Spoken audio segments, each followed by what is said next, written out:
बहुत ही दुखद है। इससे समाज के जितने भी पिछड़े दलित लोग हैं सब लोग दुखी हैं, क्योंकि कहीं ना कहीं हमारे नेता सभी दबे कुचले मजलूमों के लिए मसीहा के रूप में काम करते थे। जितने भी आतिताई थे उनसे इनके ऊपर होने वाले जुर्मों के खिलाफ लड़ते थे। इसलिए हम सभी लोग आज यहाँ पर आकर के और बहुत दुखी मन से यहाँ पर बैठे हुए हैं और दुख प्रकट कर रहे हैं। पिछले एक हफ्ते से लगातार लोगों की संख्या देखा जा रहा है, कम नहीं हो रही है, ये कहीं न कहीं बढ़ ही रही है। तो जिस तरीके से उनकी मौत हुई है और जिस तरीके से सरकार कह रही है, दोनों में क्या लग रहा है आपको? ये जो लोग हमारे मसीहा को बाहुबली माफिया का संज्ञा देते हैं, उनके मुंह पर तमाचा है। उनको इससे देख करके सीखना चाहिए कि इतनी बड़ी जनसैलाब आज 28 से लेकर के और आज तक लगातार तांता लगा हुआ है लोगों का आने जाने का, ये उनके मुंह पर सीधे तमाचा है। उनको अब से भी सीख लेना चाहिए कि हम गरीबों के मसीहा थे, तभी इतना बड़ा तांता लग रहा है, इतना बड़ा जन सैलाब उस दिन आप जनाजे के समय निकला था। उनको अब से भी जो है कि सबक लेना चाहिए कि यह जो तमगा लगा रहे हैं, अपने मनगढ़ंत लगा रहे हैं, इस पर जो है कि लगाम लगाएं और आज से भी मान लें कि हम लोग के गरीबों के दबे कुचलों के मसीहा थे आदरणीय मुख्तार अंसारी साहब। लगातार कहीं न कहीं सरकार ये कह रही है कि हम माफिया ऐसे अपराधियों का हम सफाया कर रहे हैं, और दूसरी तरफ ये बात आती है कि उनकी मौत जो होती है वो हार्ट अटैक से होती है। तो इस दोनों में क्या सच्चाई है? देखिए, सच्चाई ये है कि जो भी ड्रामा हुआ, इंडिया अपना तो छोड़ दीजिए, विश्व के मीडिया को थोड़ा आप देखिए, आपको पता चल जाएगा कि हकीकत क्या है। यहाँ पर जो है, जब पहले से हमारे तरफ से मतलब माननीय मुख्तार अंसारी के द्वारा दिया गया था कि हमको जहर दिया जाएगा, जहर दिया जा रहा है, जहर दिया जा रहा है, और कोर्ट में भी इसकी वो दे दी गई कि नहीं हमको जो है दिया जा रहा है, लेकिन कहीं कोई सुनवाई नहीं हुई। तो एक ही हम लाइन में बोलेंगे कि जो है सब कुछ मैनेज था, और नहीं तो मुख्तार अंसारी आज इस दुनिया में होते। और जो भीड़ की बात है, तो भीड़ ये साबित करती है कि ये माफिया नहीं, एक राजनेता, एक जननेता थे। जो भीड़ ये गवाह बता रही है कि किसी माफिया के मरने पर इतनी भीड़ नहीं होती है, जो कि जनाजा में भीड़ उमड़ी थी, और आज तक आप देख रहे हैं बराबर आप लोग आ रहे हैं।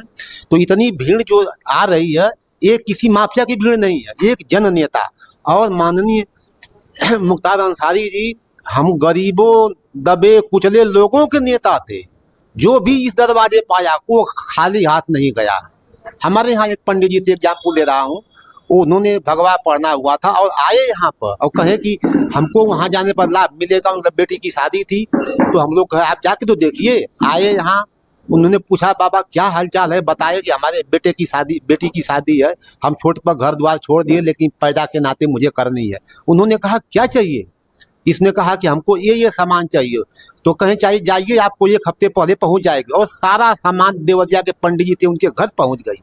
तो हम कई एग्जाम्पल ऐसे हैं जिससे साबित होता है कि कहीं ना कहीं मतलब जो है मुख्तार अंसारी एक राजनेता, बाल ठाकरे के बाद माननीय नेताजी हमारे जो है स्वर्गीय श्री मुलायम सिंह यादव के बाद अगर किसी के जनाजे में कोई भीड़ अगर उमड़ी है तो वो है स्वर्गीय मरहूम माननीय मुख्तार अंसारी साहब के जनाजे में भीड़ होती है। तीसरी भीड़ हम यहाँ देखे, और मेरी 59 वर्ष की उम्र है, इतना भीड़ मैं पूरे कहीं देखा नहीं था, न सुना था मैंने।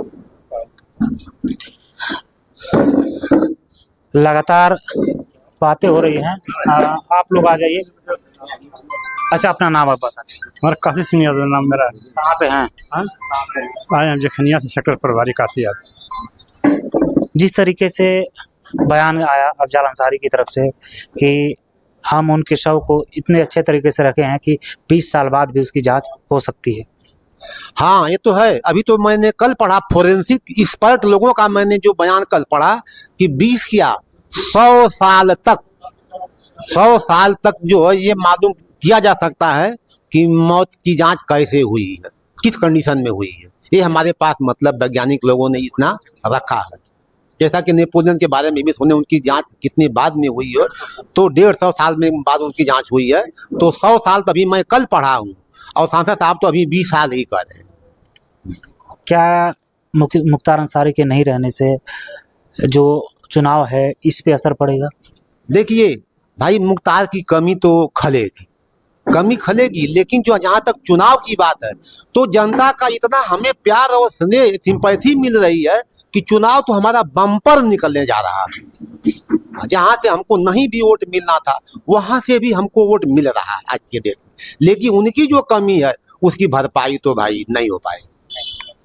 आइए कुछ और लोग हैं, थोड़ा हम बात करते हैं लोगों से। जी जी जी, ठीक है।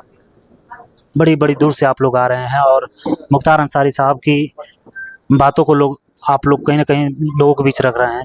क्या ऐसी वजह रही जिनकी वजह से सरकार को इस तरह का कदम उठाना पड़ा? सरकार तो एकदम से डरी हुई है। वो जानती थी कि अब उसको सरकार बना नहीं पाना है, इसलिए वो घबराहट में जो भी उनके उल्टे सीधे लोग करना है वो कर रहे हैं। और ये वास्तविकता है कि सरकार तो बनी नहीं। जी, गाजीपुर में मुख्तार अंसारी के नहीं रहने से कितना असर पड़ेगा? भाई असर तो बहुत बड़ा पड़ सकता है, लेकिन जनता इस बार एकदम उतारू हो चुकी है कि अब हम इनके खिलाफ में वोट करेंगे जो आतताई है। इसलिए वोट पर तो जो प्रभाव पड़ना है वो उल्टा पड़ेगा और अधिक वोट सपा को इस बार मिलेगा और बहुत बढ़िया मिलेगा। जीत बहुत बड़ी होगी। पूर्वांचल में अब उनका सफाया हो चुका है। अब देश में सरकार उनकी नहीं बननी है, सरकार इंडिया की बनी।